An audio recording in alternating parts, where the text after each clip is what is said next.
चिंचवडमधून वाहणाऱ्या पवना आणि इंद्रायणी नद्यांचं पाणी दिवसेंदिवस आणखी खराब होत आहे। पवना नदी आणि इंद्रायणी नदी अतिप्रदूषित झाली आहे। मागील काही दिवसांपासून थेरगाव केजुदेवी बंधाऱ्याजवळ पाण्यावर फेस तरंगत आहे, तर इंद्रायणी नदीच्या पाण्यावर वारंवार पाण्यावर फेस येतोय। त्यामुळे डासांचा प्रादुर्भाव वाढल्याने नागरिकांना याचा नाहक त्रास सहन करावा लागतोय। पिंपरी चिंचवडमधून वाहणाऱ्या पवना आणि इंद्रायणी नदीचं संपूर्ण पात्र जलपर्णीनं झाकलं गेलंय। ह्या नद्या आहेत की जलपर्णीचं साम्राज्य हेच कळायला मार्ग राहिला नाहीये, तर याच जलपर्णीमुळे नदी पात्रातील पाणी देखील शेवाळी झालंय।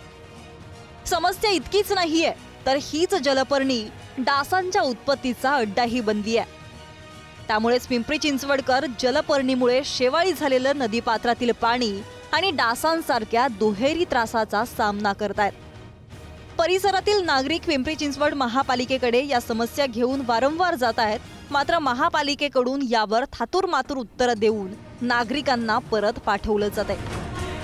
नदीच्या पाण्याची पातळी ही कमी असल्या कारणाने त्याच्यामध्ये मैला पाणी आणि कारखान्यांचं रसायन मिश्रित पाणी मिक्स झाल्यामुळे नदी ही नदी नसून तिला ओढ्या नाल्याचं स्वरूप होतं आणि या स्वरूपामुळे जलपर्णीला पोषक वातावरण तयार होतं आणि मोठ्या प्रमाणात शहरातून जिथे जी वाल्हेकरवाडीपासून सांगवीपर्यंत जी नदी वाहते या साधारणतः 15 किलोमीटरच्या पट्ट्यामध्ये मोठ्या प्रमाणात डासांचे चेंबर्स तयार होतात।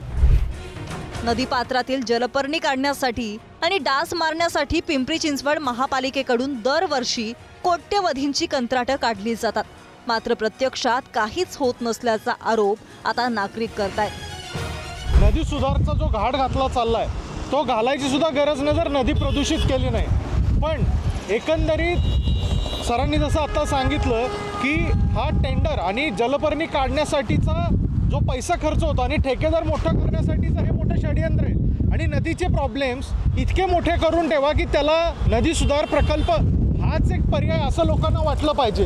खरं बघायला गेलं तर हे प्रॉब्लेम्स खूप सोप्या पद्धतीने सॉल्व्ह होऊ शकतात। तर नागरिकांना त्रास होऊ नये यासाठी आम्ही तातडीनं समस्यांचं निवारण करत असल्याचं महापालिका अधिकारी सांगतायत। मुळा, पवना आणि इंद्रायणी यामध्ये कुठेही जलपर्णी नाही आणि पूर्ण जलपर्णी काढण्याची यंत्रणा आम्ही क्लोजली मॉनिटर करतोय आणि ज्या ठिकाणी सगळी जलपर्णी एकत्र करून काढली जाते ती कळतचा बंधारा आणि वरच्या बाजूला आपल्या मोईच्या इथे याच 2 ठिकाणी तिथं गोळा करून काढली जाते आणि त्यासाठी यावेळी आपण बूम बॅरियरचा वापर केलेला आहे आणि कुठेही नदीमध्ये जलपर्णी पसरणार नाही याची काळजी घेतलेली आहे। पावसाळा अगदी तोंडावर येऊन ठेपलाय। पुढच्या 8 ते 10 दिवसात मान्सून महाराष्ट्रात येईल। अशा परिस्थितीत देखील पिंपरी चिंचवड महापालिकेकडून पवना आणि इंद्रायणी नदीतील ना जलपर्णी काढण्यात आली आहे ना डासांचं उच्चाटन। यामुळे कोट्यवधी खर्च करून देखील महापालिका नागरिकांच्या आरोग्याशी का खेळतीये असा सवाल पिंपरी चिंचवडकर विचारतायत। आज 20 लाखापेक्षाही जास्त लोक ह्या नदीवर अवलंबून आहेत आणि ह्या नदीमधील जे पाणी आहे ते दूषित असल्याचं सरकारनेच मान्य केलेलं आहे। या संपूर्ण प्रकरणाकडे महापालिका गांभीर्याने बघणार का, पर्यावरण गांभीर्याने बघणार का, हेच सर्वात महत्त्वाचा प्रश्न आहे। सचिन चपळगावकर, पुढारी न्यूज, पिंपरी चिंचवड।